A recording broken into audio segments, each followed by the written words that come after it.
Hey you guys, so I kind of wanted to do like a YouTube made me buy it kind of thing, but the thing is, let's keep it 100. No one and nothing can make you buy something, but when you see it, you kind of like you know when you want it.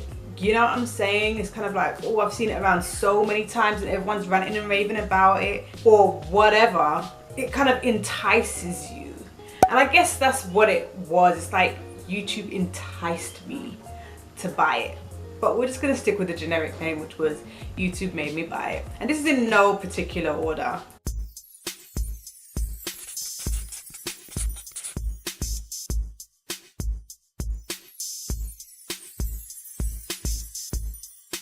Okay, so the first thing on my list was the Too Faced Vegas Nay palette. Oh, so this is what inside the palette looks like. You can see it's been used a few times, but it hasn't been used so much because I kind of didn't want to overuse it and then end up not being able to repurchase another one. So I first saw Tati Westbrook with this palette and I was like, oh, I need to get that. It's just so beautiful. It's so cute. The colors inside, oh, they're just right up my alley. I absolutely love them. And the way that Tati she kind of sold it to me. She really did, because the way she would describe the colors and, you know, say, oh, it's just one of the most perfect palettes, and, you know, she would use it for travel and this and that, and I was just kind of like, oh, I so want this. And the thing is, I had no idea who Vegas Nay was. I had never heard of her and I had no connection to her. And a lot of the time with these collab items, I kind of feel like if I'm going to invest my money into it, then I kind of have to have an emotional connection to you. So I have to watch you, follow you on Instagram, or at least see you, you know, floating around in the beauty, in the beauty community cosmos at least. But I had no idea who Vegas Nay was, and I saw this palette and I was just like, I don't even care who she is. I'll still do like a little bit of research on her and just at least find what her picture is and go from there. But I had to get this palette. But by the time I decided to take the plunge, it was sold out. It was sold out. I couldn't get it on the Too Faced website. I couldn't get it on the Sephora website. I couldn't get it. I couldn't get it. And then I saw other people like pop up with this palette in their videos. And there's one girl, I can't remember her name, but she basically had the full box and this palette like displayed in her background, and she had it in every single video, and I was just kind of like, oh no, I need to get this. This was like not long after it had been released and sold out, because I think it sold out literally straight away, or probably within the first few days or whatever. So I went onto eBay and I bought it. I think it was between 60 and 80 pounds. I don't think I've spent so much on a palette before, but I was that taken aback by it that I was like, I don't care. I'm spending that coin and I'm getting this palette, and I got it. When I ended up getting it though, even though I really liked shadows and all of that, I didn't feel like it was worth 60 to 80 pounds. Just don't. And especially as I don't really use it now, even though it's still beautiful and it's just one of those irreplaceable collection items, I don't think I needed to go that far. But you know, like when things sell out, people just tend to go crazy and just charge obscene prices. Don't get me wrong, it creates beautiful looks, it's a lovely palette, it's just not worth that amount. Just saying. Next is the Sleekest Solstice palette. Oh my gosh, I either saw, was it, I can never remember who it was that I saw first with it, if it was Jaclyn Hill or if it was Jeffree Star. I think that was like before his scandal situation. And just how blinding this palette actually is. Like this is the first palette that the first highlighting palette that I can say is actually blinding, and I'm having to pat some of it off or try to wipe some of it off, and trying to go with the lightest of light hands because it's just so freaking blinding. And this was the first palette that introduced me into the whole sleek highlighting palette world. And I think they have like 6 palettes in this collection. Like forget the the cream one. This is the one that I would mainly use, this orangey one, because I think the yellow and the pink are just a little bit too pale. Even still, this orange one is a little bit pale on me because it's not pigmented with that orange as much. It's just that beaming highlight as opposed to pigment. It's like the shimmer is more prominent rather than the color and the pigment. So yeah, even though it's orange, you don't actually see much of the orange, not on my skin tone anyway. But this was the palette that introduced me into the whole entire sleek highlight palette situation. And I saw other people, other beauty gurus then get this, and I was like, no, I need to get it. And then when I figured out that it was only a tenner, I was like, oh hell no, I'm going to get that tomorrow. As soon as I'm out at Superdrug, I'm picking that up. I am not going to be wasting no time, no hesitation, nada. Next is the Ordinary High Adherence Silicone Primer. Wayne Goss spoke about this. They have two primers, this one and they have another one, and he was sold on it, and he was just kind of like, if you're gonna get a primer, you need to get this one, and it's just so affordable. And he was right. Like, I've literally just finished another primer, and I've kind of decided that once I finish all of my other primers, this is going to be my staple primer. Like, this is an empty box. Well, the box isn't empty, it's still got the actual bottle in there, but it's empty. There's nothing in there. But this is like my ride or die Bay primer.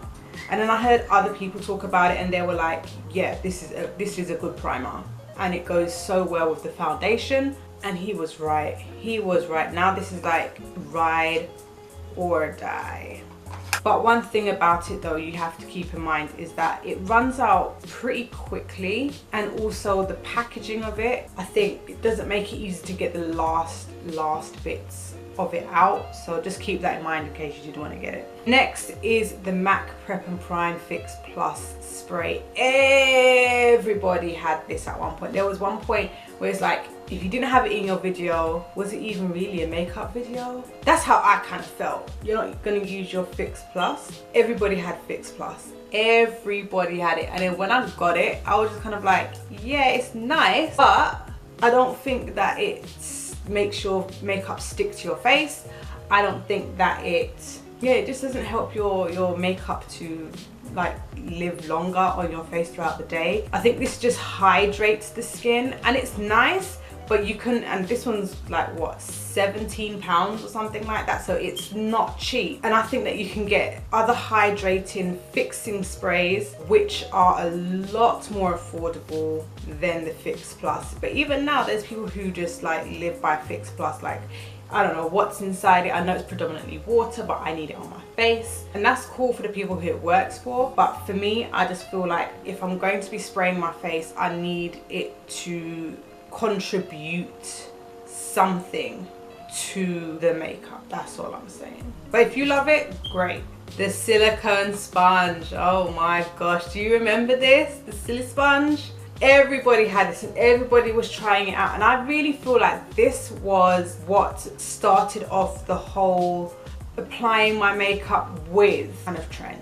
Does that make sense? Because before this came out, I don't remember people trying any other things apart from beauty blenders and brushes for applying their makeup. But because everybody compared this to, you know, the chicken cutlet things that you get to boost your bra cup, whatever, everyone was comparing that to this and saying that's what it looks like. It looks like the little chicken cutlet things that you put in your bra. And then people started actually using chicken cutlets to try and put on their makeup, and then people started using other things like condoms and other silly things to put on their makeup. But I think that this really did trigger it. This item is so affordable and inexpensive, and what I found of it is that it really does apply your makeup like in a more full coverage way, simply because you're not using as much of that makeup and losing it by being absorbed into the sponge. But I did find that blending it in was a little bit, like, it was taking a lot longer, because it had nowhere to go. Like if you keep on patting the same area, because nothing's being sucked up, because it's not an actual sponge, it's not pushing the product into the skin, I feel. It's just you're just dabbing it onto the face, like it's not really going anywhere. So I felt like I would need a brush to assist me with my makeup, and I preferred, like overall, I prefer using a brush rather than this. But this was definitely different, definitely something that we've never ever seen before. And I'm wondering, will we ever see anything like this again? Like, will we? I wonder. Lastly on the list is the toothbrush brush. This is my bae. When I'm doing my makeup, I can use any kind of brush. I've used the flat foundation brush, like the normal makeup brushes. I've used stippling brushes. I've used flathead brushes, like the kabuki brushes. I've used them all. But this is definitely one of those gimmicky looking products that I feel actually works. It really does actually work. And when I'm pressing the foundation into my skin using this brush, my foundation always comes out flawless, regardless of whether or not I'm using a liquid foundation or a stick foundation. It is just amazing. It just does the thing, and I don't have to spend ages and ages blending it out. I don't have to use lots of my makeup. I don't have to use a lot of product on my face either. And literally I prefer to press and to pat rather than to smear. Even though yes, at first I do need to like dispense it around my face, but after that it's literally just a fact of just dabbing. I cannot live without this brush. I think somebody who used to work at MAC created these brushes, and MAC do have some of these brushes in their line. Then they came away from it, or they came away from MAC and created the brand Artis, and that is like the official brand that has these brushes, is Artis. And then I found the more affordable version on, was it either AliExpress or eBay? I cannot remember, and I have not looked back since. And I feel like even when I try to use a kabuki or a stippling brush or just the original foundation brushes, it's not the same. It's just not the same. It's really not. So this is always gonna have a place in my heart. Anyway, so those are all of the items that YouTube made me buy. What were your items that you found that YouTube really just pushed on you and made you buy? Whether or not the item turned out to be good or bad, what was it that you purchased? Were any of those items in my list? Let me know in the comments down below. Anyway, so if you like this video, give it a thumbs up. Don't forget to subscribe and follow me on my socials, and I'll see you in the next one. Bye.